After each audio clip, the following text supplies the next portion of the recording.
Welcome to my top 5 maps. Number 1, the States. The States is a really good map because it has things like the compost mod, which allows you to take things like grass and hay and put it into a compost machine where you can actually get compost, which is manure in this context. It's also a multi-fruit map, so it has oats and it has soybeans and some other fruits in there depending on which version you get. That's first one. Second one up, Shellington Farm.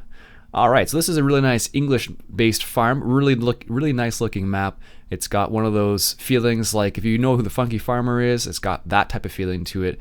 It's primarily based around dairy, as you can see here from this little clip in this part right here. It's got some really nice pastures. The sunsets are gorgeous in this particular map, and I really think it is one of the better English maps out there. So if you're looking for one of those English maps and you're not sure which one to choose, I definitely recommend checking this one out because it is definitely a really cool one. One of the other features it has is the map animation trigger. So as you can see there, you get to open up the gates manually and close them manually as well. It's got some narrow lanes like you see here on the off-roads, and it also has main highways going through the farm as well, which is pretty neat actually. So if you're into English style maps, it's definitely really nice. So as you can see here from the map, that's what it looks like. It's a fairly large map. It's kind of deceiving a little bit because you don't notice how big it actually is until you start driving around it and trying to figure out what's what and where is everything on the map. But definitely recommend checking this one out. This one's called Shellington Farm. You can get it on FS-UK. And we'll move on to the next one. All right, Coldborough Park Farm, another English map, beautiful, beautiful map. As you can see from the sunset right here, it is just a gorgeous looking map. Another English-based map, so if you're based out in Europe, in the UK, you can get an idea of what it looks like.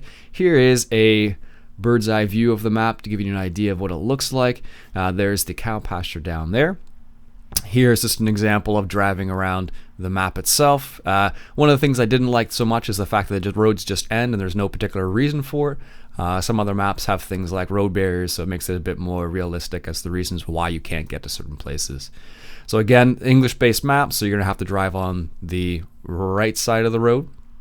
If you're Canadian like me and you get mixed up with it all the time, you'll have problems like I do. But one of the nice things they did include in this map as well is the fact that they have some nice little like random houses situated throughout the different areas of the map, which made it kind of interesting to explore because every now and then you'll see a house or like a farm and stuff like that. So it kind of makes it a little interesting. They do separate the farm into 2 separate sections, which makes it kind of interesting. So you can have your like your forestry in one section down here, like in this section of the map, and then you have other areas. Banda Cal. Banda Cal is a really nice German-based map. It's a really large map. When you first start the game, you actually own all the fields, which is fine. It can add a little bit of unrealisticness, I suppose, because you actually own everything already right from the start. But it is an interesting concept because what happens is you can basically start and do whatever you like. So if you harvest all the fields right off the bat, you make like a couple $100,000, and it makes it pretty easy just to get started and rolling right off the bat. So that's one of the nice things about it. One of the really cool things, like you can see here, is the yard where you actually reset vehicles is huge. Sometimes what happens is you run into problems with maneuverability in the yard. On Banda Cal, definitely not the case. You can basically go all the way through Banda Cal without having any problems at all. So that's one of the really nice things about it. One of the other nice things about the map itself was the fact that you can see a lot of detail on this map. One of the cool aspects I thought about this map was the BGA itself, which had a really neat little function where it was only open for certain times of the day. So you could only go there and be active there when the BGA was actually open, which I thought was pretty darn neat because not every map incorporates something like that into the game. The same thing actually applied to things like the shops. Some of the shops were only open during certain times of the day. So if you want to sell pigs, for example, you could only do it from, let's say, like 8 o'clock in the morning until 8 o'clock at night. If you tried to sell it at a different time, you were not able to do so.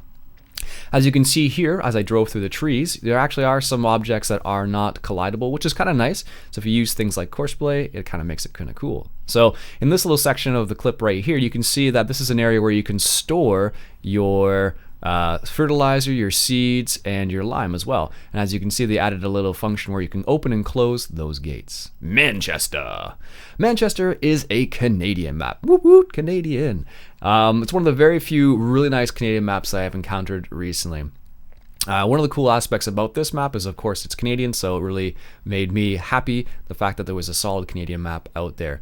As you can see, there's a fairly large yard. It's got a large grain bin area right there, and includes things like the mixed feeder right there. And also, it is a multi-fruit map as well, which is kind of nice. So you have soybeans and oats.